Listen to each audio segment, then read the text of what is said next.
มีหลายคนถามมาว่าจ้อยอยู่บ้านเจ้ามีผักหวานบ่เจ้าบ่ไปเก็บผักหวานให้เบิ่งแหน่อยู่บ้านเจ้ามีบ่ผักหวานรู้จักผักหวานบ่เจ้ารู้จักผักหวานบ่ลองไปเก็บผักหวานมาเฮ็ดแนวกินให้เบิ่งแหน่ถ้ามีอยากเห็นเจ้าเก็บผักหวานอยู่บ้านเจ้าเป็นจังไดมีแท้บ่ว่าซั่นคือแบบว่าคำถามแบบนี้คือถามมาหลายแฮงเลยทุกคนคือจอยก็ตอบไปอยู่ว่ามีอยู่แต่ว่าจอยหักบ่ทันได้ถ่ายคลิปให้เบิ่งพอมื้อนี้จอยก็เลยแบบว่า มีโอกาสได้ไปหาถ่ายคลิปแบบว่าไปหาเก็บผักหวานเผื่อมาเฮ็ดแนวกินให้ทุกคนเบิ่งสำหรับผู้ใดที่มักเบิ่งคลิปหาเก็บผักหวานอยู่ป่าแบบธรรมชาติแบบนี้ก็อย่าลืมกดไลค์กดแชร์จอยเด้อเพื่อไปเบิ่งคลิปยาวแล้วมื้อนี้จอยก็ถ่ายคลิปยาวๆให้เบิ่งเลยเป็นจังไดไปเบิ่งกันเลยทุกคนว่าแล้วก็ไปเบิ่งคลิปยาวกันเลยเด้อสบายดีตอนเช้าทุกคนมื้อนี้ตื่นเช้ามาจอยก็อยู่นาคือเก่าเด้อตื่นเช้ามามื้อนี้จอยก็คือจะเข้าป่าเพื่อไปหาแนวกินมาเฮ็ดแนวกินให้ทุกคนเบิ่งเด้อ ซึ่งที่จอยจะไปหามื้อนี้ก็คือจะไปหาเก็บผักหวานเผื่อมาเฮ็ดแนวกินให้ทุกคนเบิ่งเพราะว่ามีหลายคนเลยถามจอยมาว่าทุกครั้งเลยแหละที่ถามมาจะถามแต่ว่าจอยบ้านเจ้าบ่มีผักหวานป่าบ่คือบ่เห็นเจ้าเฮ็ดคลิปไปหาเก็บผักหวานมาให้เบิ่งแน่บ้านเจ้ามีอยู่บ่ผักหวานรู้จักผักหวานบ่ว่าซั่นก็คือบ้านจอยก็มีเด้อผักหวานมื้อนี้จอยก็เลยแบบมาหาเก็บผักหวานให้ทุกคนเบิ่งมาเก็บอยู่เถียงนานี่แหละเก็บอยู่ในสวนที่เราปลูกยางพาราน่ะทุกคนก็เลย แบบว่าผักหวานออกหลายแห้งมันเป็นผักหวานแบบสไตล์ต้นใหม่เด้ออยู่บ้านจอยจะเป็นผักหวานแบบนี้ทุกคนแบบนี้เลยผักหวานอยู่บ้านจอยก็คือจะคล้ายๆกับต้นซาบ่ว่าผักหวานบ้านทุกคนจะเป็นจังไดคอมเมนต์บอกกันได้เด้อ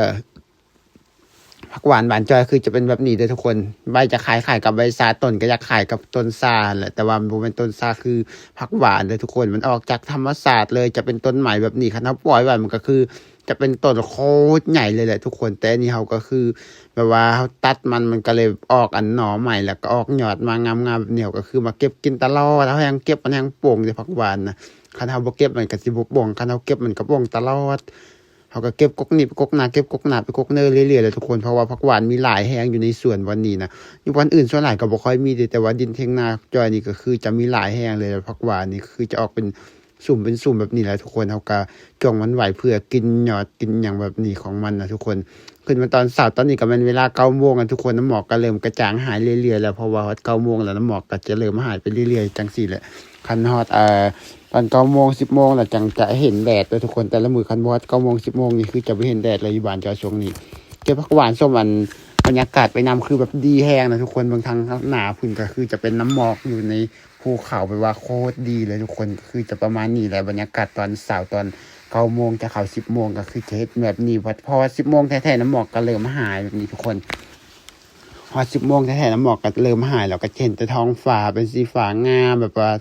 บรรยากาศปลอดโปร่งดีแล้วก็คือจะเห็นแต่แบบว่าภูผาป่าไม้นี่ทั้งหน้าที่เห็นแบบเขาเจ้าทางหันบ่แม่นอีหยังเลยทุกคนคือมันจะเป็นส่วนที่เราปลูกยางพาราเด้อเพราะว่าเดี๋ยวนี้อยู่ทั้งบ้านจ้อยเขาเจ้าพากัน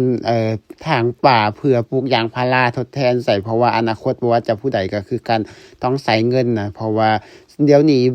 บอกว่าอยู่บ้านนอกบ่ได้ใช้เงินหลายแต่อนาคตไปก็ต้องใช้หลายขึ้นในเมืองเดะเพราะฉะนั้นเขาก็ลอง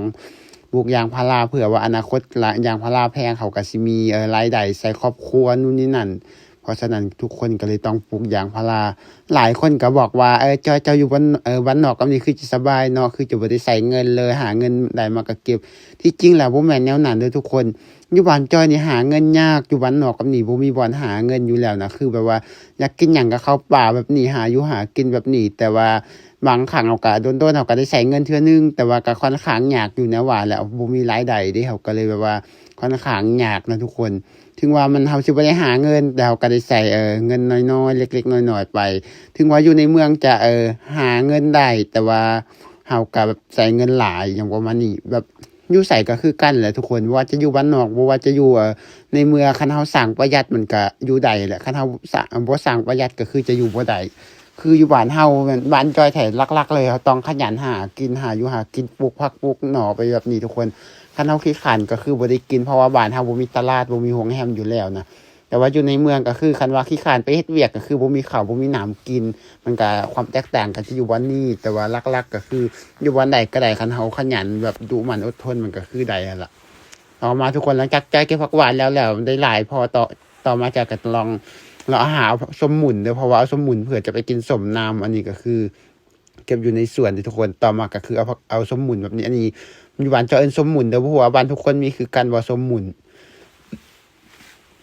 นี่เขาคือจะเอาไปเฮ็ดแบบว่ากินเมี่ยงเด้อทุกคนก็คือจะเอาไปกินเมี่ยงเลยแบบว่ากินเมี่ยงคือจังเขากินเบียงใบหมี่หรือว่าใบมักมันต้นมักสับปะหลังนั่นแหละทุกคนอันนี้ก็คือจะเป็นสมอีกประเภทหนึ่งที่อยู่บน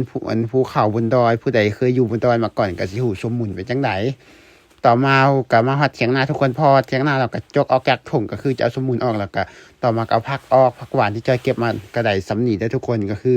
จอยบ่ได้ตั้งใจเอาหลายจอยเอาเฉพาะพอกินแล้วก็พอนะทุกคนคันเอาหลายก็สิได้เอาหลายกว่านี้แต่ว่าจอยก็คือเอาเฉพาะพอกินก็พอจะเอามาให้กินมื้อสวยนี่แหละต่อมาก่อนเราสิไปล้างผักหวานเฮ็ดแนวกินจอยก็รู้สึกว่าอยากกินส้มทุกคนก็เลยต้องกินส้มมุนที่จอยเก็บมาก่อนก็คือสมมุนเราก็จะเอาแต่ใบแบบพอดีกินแต่ทุกคนใบอ่อนใบแดงหั่นก็คือจะบ่กินมันขมใบแก่ก็สิขมเพราะฉะนั้นเราจะกินแบบว่าใบแบบพอดีแบบมันจะเป็นใบเคลือบน้อยนึงนะทุกคนคืออย่างที่จอยจับนี่แหละมันจะเป็นแดงกับแบบบ่แดงดำกับบ่ดำเขียวกับบ่เขียวอย่างแบบนี้มันก็พอดีกินแบบนี้นะทุกคนเฮ็ดเอากินเมี่ยงกินเมี่ยงของจ้อยก็คือเฮ็ดง่ายๆเลยทุกคนก็คือเวลาเอาสมุนมาส่วนหลายก็เฮ็ดแบบนี้แหละล้างน้ำแล้วต่อมาก็เอาขิงแล้วก็มักเผ็ดมาคันมีมักเผ็ดดิบก็แฮงดีแต่ว่าถ้าบ่มีมักเผ็ดดิบทุกคนเราก็ใส่แบบว่ามักเผ็ดแห้งเข้าไปแล้วก็จะใส่เกลือใส่แป้งนัวแล้วก็เอากระเทียมมาแสบนี่แล้วก็กับแบบนี้เฮ็ดคือจังเฮากินเมี่ยงทั่วไปทุกคนมันก็คือแสบแห้งเลยแต่อันนี้มันจะมีความฝาดน้อยนึงแล้วก็คือจะสมส่วนหลายสมกับคำว่าสมมุนเด้ใบมันจะคันเฮายิ่งหย่องน้อยเดียวมันก็หมุนหมดแล้วเพราะฉะนั้นเขาก็เลยสมมุนผู้ใดที่เคยอยู่บ้านนอกก็คืออย่างที่จอยว่าแหละก็อาจจะฮู้ดีว่าสมมุนเป็นจังไดแล้วรสชาติเป็นจังไดแบบนี้นะแต่ว่าจอยเองก็คือนะว่ากินตั้งแต่น้อยจนใหญ่แล้วทุกคนคือเป็นครั้งแรกที่จอยกินแล้วรู้สึกว่ามันแซ่บแฮงเนื่องจากว่าจอยเอาใส่ใบผักเทียมนำปกติเฮากินบ่ค่อยใส่ใบผักเทียมมันก็คือจะฝาดแฮงพออันนี้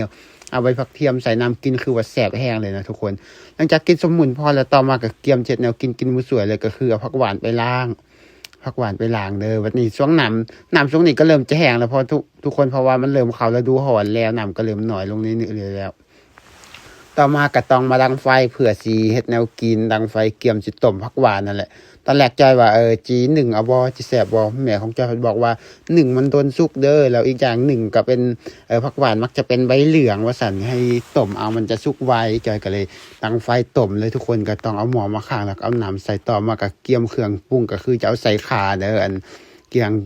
จะซุปผักหวานก็คือจะเอาข่าใส่เด้อทุกคนเราก็ต้องซอยข่าใส่ครกแบบนี้หลังจากซอยข่าใส่ครกแล้วเขาก็จะต้องตำมันอีกอย่างประมาณนี้นะทุกคนข่าก็คือย้ำนี่ยังบ่ค่อยอ่อนคือย้ำนี่ข่าแก่อยู่ทุกคนเพราะว่ามันยังบ่ทันออกหน่อไม้ก็ยังค่อนข้างแก่อยู่ก็ตำเข้าไปแบบนี้อันนี้คือตำข่าของเฮาเด้อหลังจากซอยแล้วก็ตำแล้วก็จะจิ้มหอยมักเผ็ดแห้งนำด้วยทุกคนก่อนเอาจีซุปผักแล้วก็ต้องหอยมักเผ็ดแห้งนำแต่ว่าอย่างแรกเลยก็ต้องตำข่าคือว่าแหละตำข่าแล้วก็เบิ่งหม้อมันก็คือเดือดแล้วทุกคนหลังจากหม้อเดือดแล้วก็จะเอาผักหวานใส่หม้อลงไปเลยต้มมันก็ต้มบ่โดนดอกผักหวานต้มน้อยหนึ่งก็สุกเนื่องจากว่าผักหวานมันเป็นผักอ่อนอยู่แล้วเวลาเก็บมาก็เก็บแบบเอาแต่ยอดอ่อนมันนะทุกคนมันก็เลยให้ได้เปื่อยไวแต่เวลาจอยเอาออกมาแบบมันก็คือมีใบสมมุนติดน้ำจอยก็บ่เห็นตอนแรกมันเขียวคือกันจากนี้ต่อมาระวังต้มผักหวานปลาจักหน่อยนึงจอยก็ต้องหอยมักเอือดก่อนทุกคนเพื่อสิจี้ตำใส่แบบนี้นะช่วงนี้มันบ่มีมักเผ็ดดิบแล้วมีแต่มักเผ็ดแห้งแล้วเด้อฤดูนี้เพราะว่าเผ็ดดิบมันบ่แม่นฤดูแล้วมันก็คือบ่มีพอปลูกตามฤดูกาลนะคันปลูกฤดูนี้ต้องได้รดน้ำได้มักเผ็ดนะปลูกฤดูฝนจะบ่ได้รดน้ำเลยทุกอย่างอยู่บ้านจอยคือว่าแล้วปลูกอีหยังเขาก็บ่ได้รดน้ำนะทุกคนคือปลูกง่ายแห้งปลูกตามฤดูกาลคันบ่แม่นฤดูกาลก็ต้องได้รดน้ำอยู่แล้วก็เลยปลูกตามฤดูกาลเอามันสบายหลังจากนั้นก็จี้มักเผ็ดแห้งแล้วมันกรอบแล้วก็เอามาใส่ครกตำน้ำขาเลยทุกคนอันนี้คือเครื่องปรุงเวลาจะซุปก็สิมีแต่ขาบนี่แล้วก็มักเผ็ดแห้งแบบนี้เด้อทุกคนนั่นเครื่องปรุงที่จอยจะซุปผักนะต่อมาแล้วก็เย็นน้ำออกผักที่เราต้มสุกแล้วก็เย็นน้ำออกแบบนี้เลยเพื่อจะซุปเลยทุกคนต่อมาก็คือ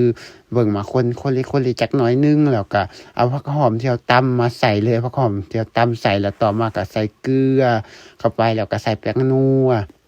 แล้วก็ใส่ผักหอมตามด้วยผักหอมก็คือจะเป็นผักหอมบัวผักหอมป้อมแล้วก็ผักหอมเทียมด้วยทุกคนมี3อย่างผักหอมที่เราใส่นะ